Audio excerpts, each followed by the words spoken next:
Welcome back to Game 3 of the Indiana Pacers series. If you thought Game 2 was a trap game, this pregame is for almost another trap game because this Indiana Pacers team, as the old bull mentioned, last couple days ago, they have not lost a home playoff game. So big game tonight. We broke the curse, the Game 2 curse last game. Here we are. Hopefully, we can break this streak that this Pacers team has at home. Big loss for them without Haliburton. Dad, what is your comfort level with this game uh, now that Haliburton's out, them being at home? How much has that changed, and what is that level? Here comes the road killers. You know who the Celtics are? 18-7 on the road in the last three pro seasons. Here comes the road killers. And a shout out to the young bull, up the young calf. Sorry, not the young bull, the young calf. Basically, everything he said in the post game of game two, all the national media picked up on the next time about the coaching from Indiana, like taking their players out and and Halliburton picking up on his hit. Basically, the young cap picked up on everything Yeah, that night in the post game where all the national media picked up on it and they like stole his stuff. I feel like that's what's going on clearly here. So I my appreciate comfort level for this game is these games scare me, right? Because usually when teams are, football aside, when they're missing their best player, they generally rally. It's almost like the Bruins, right? And that second game they won against the Panthers, they were missing Marchand, and they rallied and they won. And when it comes to basketball and hockey, there's like a long history of this. Oh, top guys out, and everyone's like, you know what? It's my time to shine. it. Yes, Ball comes to me, I'm shooting it. I'm It's shooting it. my like. Yeah. There's no deferring to Halliburton and all that. So I hope the Celtics do not just think because Halliburton's out that no, we're going to roll the balls out, 3-0 lead, and we're going to sweep them on Monday. I hope that's not the case. This game Now makes me a little nervous. the question is, has this team given you the impression that there's a good chance that that will be the case? Well, I know one guy who's not going to do. He's not going to allow it. He's going to do everything he can to stop it, and that's Jalen Brown. That man is on a mission, right? He sees his opening. Tatum struggling. He's been used to being called the Robin of the Batman and Robin, like the role player, the sidekick. And he's like, you know what? Jason doesn't want to step up. I'm taking over. I'm just gonna take over the spotlight. So I'm looking for Brown to have another big game because he's gonna Yep. refuse to allow that to happen. And we'll have to see. I Yeah. mean, is Holiday playing? That was like a game I time saw I decision. saw Holiday was going through his warm ups. He was on the court. He was doing full energy, like running to the corner, getting shots with contested. He's currently no longer on the injury report, so he must be playing. And that's a great name to mention. And Great sign. that's probably the name I wanted to bring up when that kind of concern comes up. Is this team the team that plays down to their opponent? And I don't know if Drew Holiday is going to let those guys do that because it's nothing short of embarrassing as a player when you're taking a defensive possession off, you're taking an offensive possession off, and Drew Holiday at 33 years old is picking up guys full court. I don't think you can take a team and not seriously when Drew Holiday is playing that way. The professionalism he's brought to this team is everything we imagined, and we actually haven't talked about Marcus Smart at all, right? But Drew Holiday has kind of been the opposite of what Marcus Smart has been for our teams for the last few years, where it's like he's given us base. He's given us this baseline calmness. We're less almost radioactive as a team, and we're much more predictable. And that's why playing down to this Indiana Pacers team who is hobbled seems very unrealistic to me because I don't think these guys are going to let that happen. It's an amazing point, right? Because I mean, you talk about the absolute antithesis of Marcus Smart, the absolute, Yeah. opposite of him. It is Drew Holiday, right? Drew Holiday always lets the game come to him. He's he was cool all season being the fifth option some night, fourth option, third option, did not care. It's Yep. very rare that Drew Holiday ever tried to be the first or second option on this team because he knows his role. He just did. Marcus Smart never knew his role. He actually thought he was one of the big three here. He thought he was on the same level as Tatum and Brown. Get out of here, dude. Marcus Smart, heart, yep, big old heart, amazing hustle guy. Loved him for all that stuff. But I mean, my buddy Ron Pollan and myself, we were like ready to celebrate like till like it was 1999, the night they got rid of Marcus Smart, because it was not just because we got Porzingis in the trade, but it was, dude, know your role. It's like the new saying amongst you kids now. And Marcus Smart never knew his role. Drew Holiday not just knows his role, he takes it to another level. He Yep. just knows when, okay, I need to step in here. My young guys are struggling. Let me post this Yeah. guy up. And I Oh, next think, time I get an open three, I'm taking it. And I just love that guy. I'm so yeah. glad we got him for at least 4 more years. Yeah, and I think the winning plays for Drew Holiday come in a different way than what we're used to with Marcus Smart, because the winning plays for me are him picking up their best player full court, him taking on, you know, their best player with the game on the line, different things like that, him fighting. And whereas Marcus Smart would kind of try these like flashy plays, and sometimes they would come up Oh, great, but then, he would turn it over the next play. So Drew Holiday has given this team, I think, an identity that goes away from what we're used to as Boston Celtics fans. He's a winner. He's won, in the last few years, and I'm really hoping he brings that. So Halliburton, of course, is out. I'm really curious to see what the Pacers do as a team. Like you said, when you're missing your best player, the court kind of opens up in a weird way for these role players. We got guys like Nebhard, who my dad was super high on.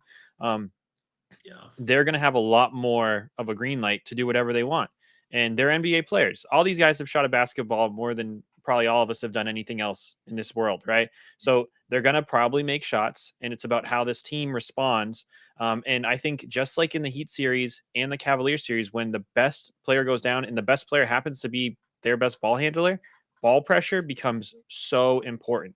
You have to. This is probably one of the most important defensive games of the series, because it's a really good opportunity to rest those starters in the fourth quarter. Because if we put some ball pressure, and these guys who are not used to running an offense, because Haliburton was, kind of the focal point for them for the last month or so, since he's come back from injury, how are they going to be able to handle that? So getting up on the ball, pressing, getting active hands and everything like that, it's going to be really interesting to see how this Indiana Pacers team, reacts to this. Man, it's a great point. And, make no mistake about it, Halbert is a terrible defender. It's like the number one reason why it's a joke that he made the third team All NBA over Brown. Like, give me a break with that crap. Not that Halliburton's not talented, but I not the Pacers struggle with defense as it is, but they're going to be a little better tonight. I'm telling you now, with McConnell out there as their main point guard, he's just scrappy, he's feisty, he's like a taller Peyton Pritchard. And Halliburton is like a sieve on defense. They've just been picking on him all series so far. So, yep, they're not gonna probably not gonna look as dynamic offensively, the Pacers, but they're gonna be better defensively. I'm telling you Yeah. now. So, it's something to watch. And hopefully the Celtics just take away their will and just come out, get up by 20, early second quarter, mid second quarter, and just make them realize, yeah, we just don't have it, especially with our best player, and just take the wind right out of them.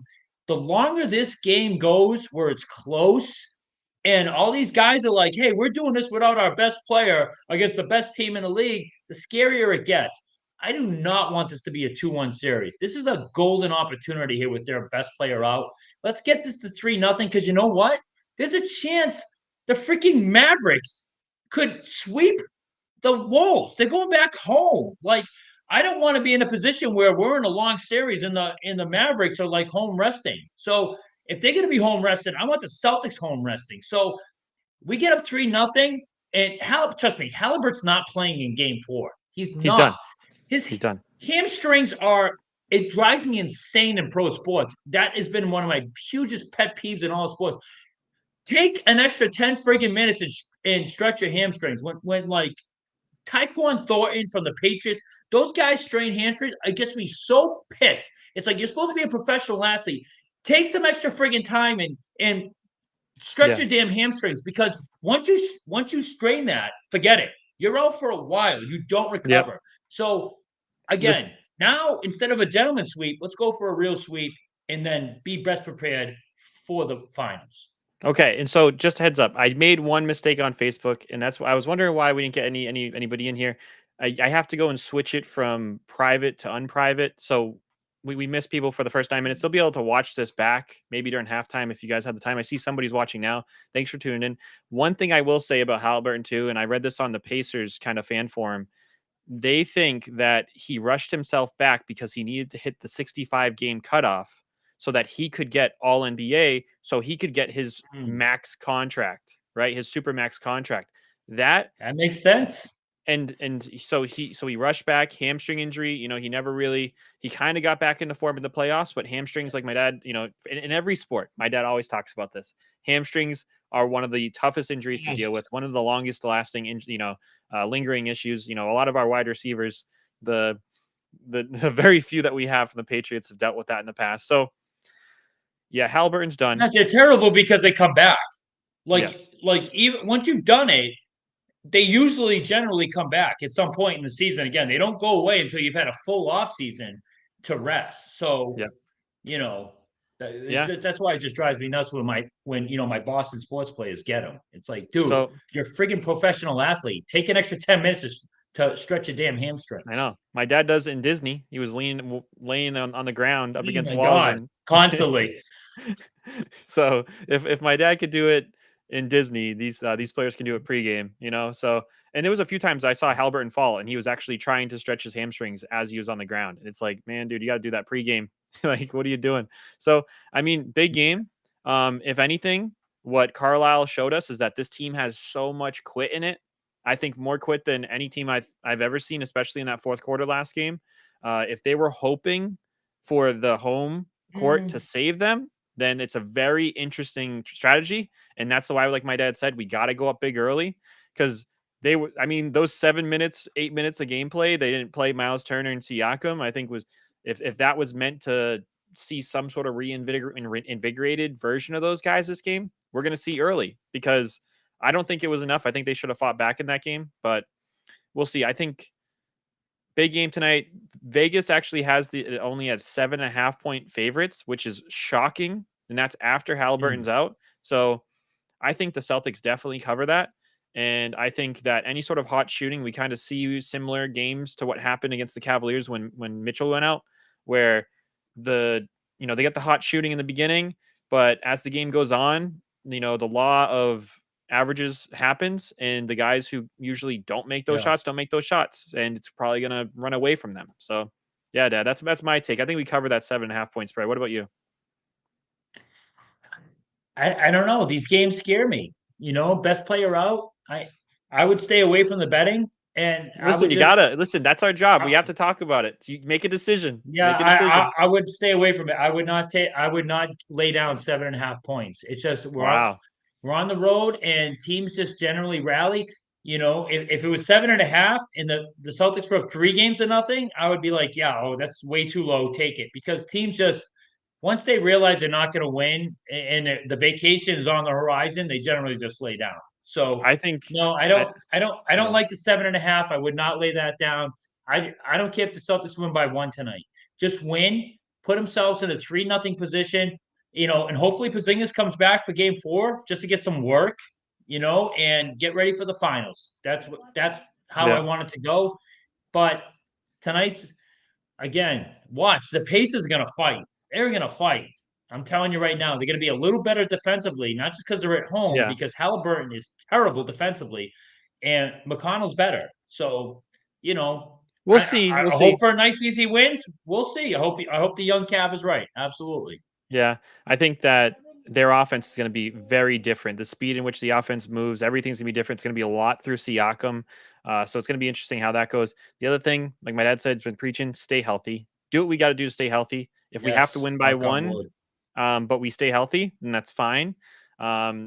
If we end up playing this game similar to how we played some of those later games in the Heat series where it looked like we were just playing not to get hurt, then Yeah, so be it, as long as we win. Because again, we need the rest. yeah. This team showed that they benefit from the rest. Every time we get long periods of rest in this playoffs, we've come out and played well and we won the game, especially in the beginning. So yeah, go Celtics.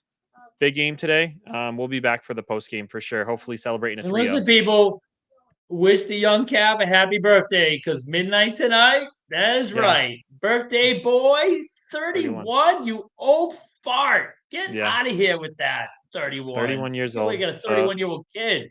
It's yeah, insane. Happy I know. birthday, son. I Hopefully no love you. OT. Hopefully no OT. So I'm not doing this. No, no OT. No No OT. I don't want OT. to be doing this Mm-mm. when I turn 31. Hopefully we could just celebrate it nice, 10:45, 11 o'clock, cash it in, Yes, quick post game. We'll be here though. let's All take right. it. All right, game time. Let's Game do time. it. All right. Good night.